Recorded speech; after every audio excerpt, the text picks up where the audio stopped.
What did you make of those videos? Corey Taylor pulled it off, man. Because apparently those guys didn't even rehearse. I know.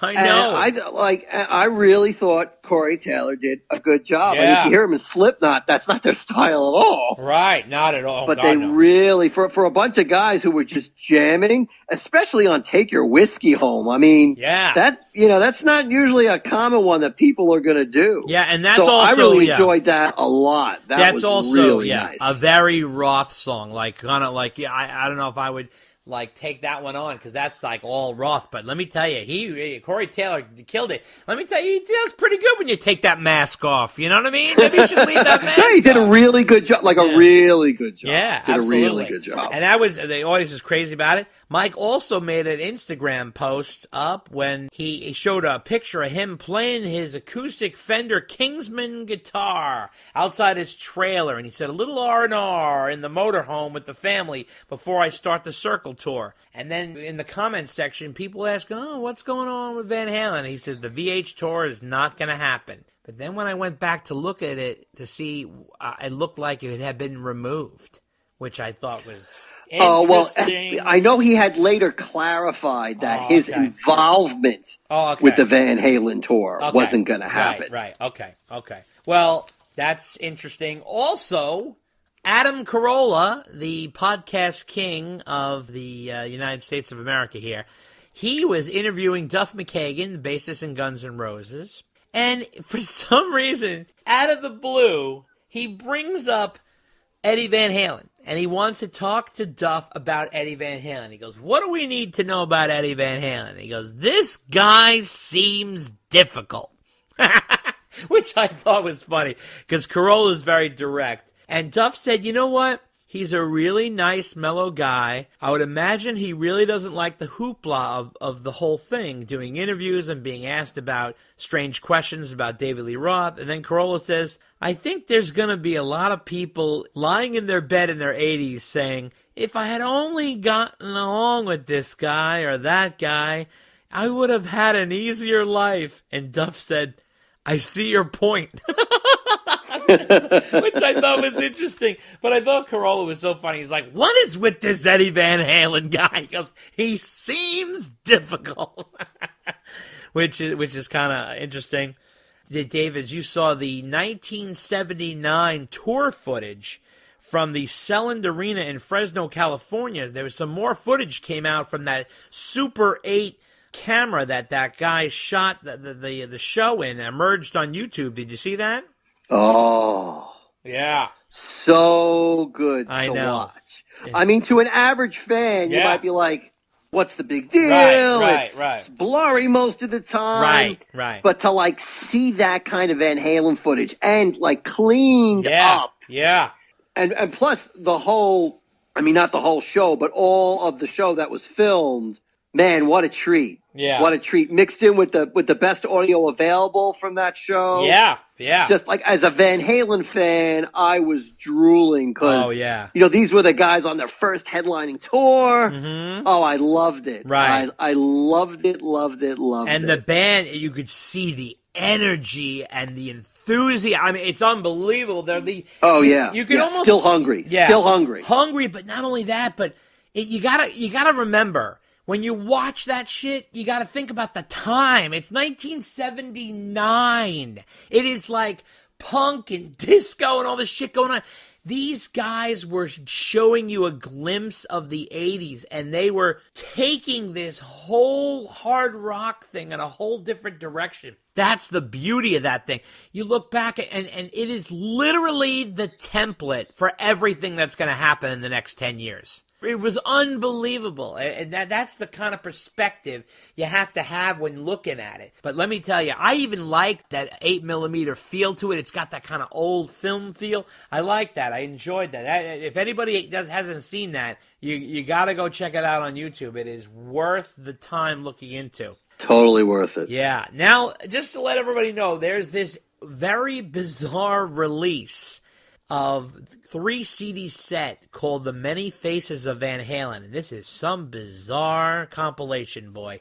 Okay, so it's a 41-song set of bands doing Van Halen covers, Van Halen-related songs. It's a sort of a weird compilation. Some of the highlights are like Stephen Pearcy with Jakey Lee, Tim Bogert, and Frankie Banali playing Running with the Devil. You got Enough's Enough doing Yankee Rose, George Lynch, Tony Harnell, and Jason McMaster playing Shy Boy.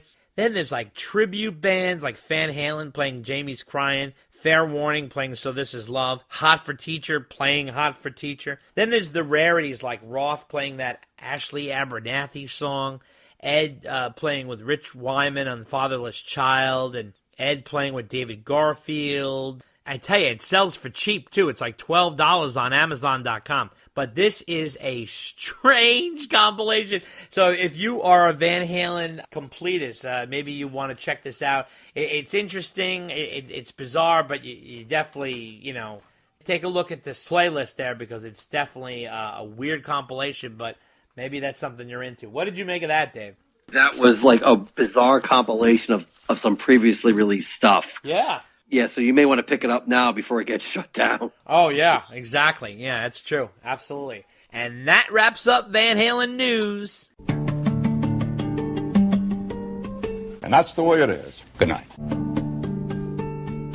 And for our 3rd anniversary, we will be digging deep into Van Halen II, which is celebrating its 40th anniversary. Dave and I do a deep dive discussion on that. And we also interview Bradford Thomason, and he is the director of a new film called Lost Weekend, which is a short film based on the 1984 MTV Van Halen contest, which, if you remember, we interviewed Kurt Jeffries back in one of our original podcasts that we did. We interview him. He's going to be debuting that film at the Tribeca Film Festival. But before we get to that, we have a full mailbag segment coming up.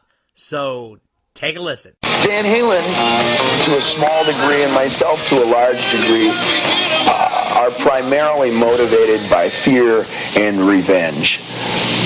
When we discuss how we felt when Van Halen 1984 went number 1, when Jump went number 1, and this kind of thing, it was a feeling of satisfaction. Van Halen has always come down to the beach with a sword in one hand and a torch in the other. And we always knew that we were going to get up there someday. And we took the worst possible avenue of getting there. We said, we won't try and accomplish it at all. We'll just lay back. If God wants it to happen, then it will. We'll make records, we'll tour, we'll dress ourselves up, we'll play for our own satisfaction. The event you've been waiting for. The return of Van Halen Bash. Sit down, Waldo. Celebrating the 3rd anniversary of the Dave and Dave Van Halen podcast. Have you seen Junior's grades? Featuring the ultimate Van Halen tribute band, Romeo Delight. I can barely see the road from the heat coming on. Playing all the David Lee Roth era hits and some deep album cuts. Van Halen Bash. Saturday, June 8th at 8 p.m. at Daryl's house, 130 Route 22 in Pawling, New York. I like the way the line runs up the back of the stockings. Celebrate with Dave and Dave, who will be podcasting live, offering free Van Halen giveaways, raffles, and prizes. One break coming up! Tickets are $20. Van Halen Bash. Saturday, June 8th at 8 p.m. at Daryl's house in Pawling, New York. Be there. Hey, bud, let's party. If you need a dose of VH, get a taste of the closest thing. Romeo Delight, the ultimate Van Halen tribute band, playing all the hits from the David Lee Roth era, first classic 6 albums, plus deep cuts, some of which have never been played live before by the band. They even throw in popular tracks from the Sammy Hagar era and solo hits. The most viewed Van Halen tribute band on YouTube, Romeo Delight, doing customized recreations of staging, instruments, and costumes from the classic Van Halen era. They even perform entire Van Halen albums in sequence. Romeo Delight plays theaters, casinos, summer indoor and outdoor festivals, and special events. They're also available for private parties. To contact them, call Bud Blanche at 215-704-5144. That's 215-704-5144. Or via email at sonicparade1@yahoo.com. Romeo Delight, the ultimate Van Halen tribute band. Hey folks, this is Steve I. You're listening to Dave and Dave Unchained, so turn it up. Check out the new podcast, The Rock Quarry, your place to hear in-depth interviews with some of rock's most colorful characters, with your host, entertainment journalist David J. Criblay. The Rock Quarry is available for free on Spreaker and iTunes. You can check us out on Facebook at The Rock Quarry Podcast, on Twitter at Rock Quarry Pod, on Instagram at The Rock Quarry Podcast, or email us at therockquarrypodcast@gmail.com. You know, people talk about the partying and the wildness that goes on. I think that is part and parcel of the artistic process. If you subtracted all of the great artists, not that I'm linking up Van Halen with great, who never drank or who never went to excess, you wouldn't have any more art left. That's what kind of poem are you going to get out of a glass of iced tea? All right, Dave, you know what time it is. It's mailbag time again. There he goes, another new twist. That's right, it's mailbag time again. And we got a nice mailbag this time out. We're going to start off with a gentleman by the name of Scott Zulke. And he says, your podcast is my number one listen every month, and I never tire of its 2 to 3 hour length. Thank you for all the hard work you put into this. So now he writes pretty long, so I'm going to shorten it up. He says a couple of things. Have you ever heard of Chickenfoot covering Highway Star? It's phenomenal. I think if Chickenfoot could have found its way to stay together and put out music, it would be infinitely better than what the Circle can do. Number 2. This may be a better question for Eddie Trunk. I am curious about the music for cruises. For example, the Monsters of Rock cruise has almost 50 bands perform. How much do these bands get paid? Considering the cruise tickets themselves are not that outrageous, I can't believe each band makes that much money. Do you have any insight here? Well, that's a tough one, but I can answer the Chickenfoot one. Of course we've heard Chickenfoot's Highway Star. In fact, Joe Satriani, the guitarist for Chickenfoot, was in Deep Purple for a while. I don't know if you guys ever knew that, but he was the guitarist in Deep Purple for a short period of time. And is Chickenfoot better than the Circle? I think so, but scheduling makes it impossible for that band to stay together.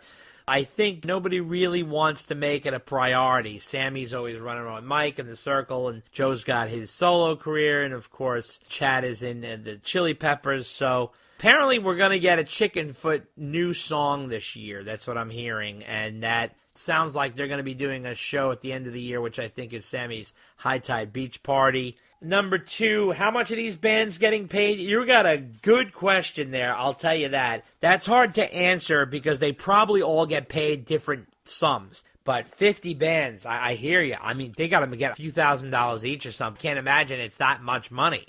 I really have no idea. Yeah. Other than, I'm sure they get to go on the cruise for free. No, so that's for sure. They're probably right. I mean, there's that. Yeah. But yeah, I have no idea how much they're getting paid for it. And yeah, I love the version of Highway Star that Chickenfoot does. That's really solid. That's really fantastic. And we have, I think this is a girl, maybe it's not, because I realize Shelley could be a guy's name too. But Shelley DeFelice says, oh my God, I just found your podcast. I'm a huge Van Halen fan, and I can't wait until the next episode. Thank you so much. So I want to say thank you so much. Please give us a positive review on iTunes. Thank you and welcome aboard. And on to letter number 3. We're moving through them like lightning, just the way Dave likes it. That's right, damn it. Keep going. That's right. Let's see how fast I can get this done.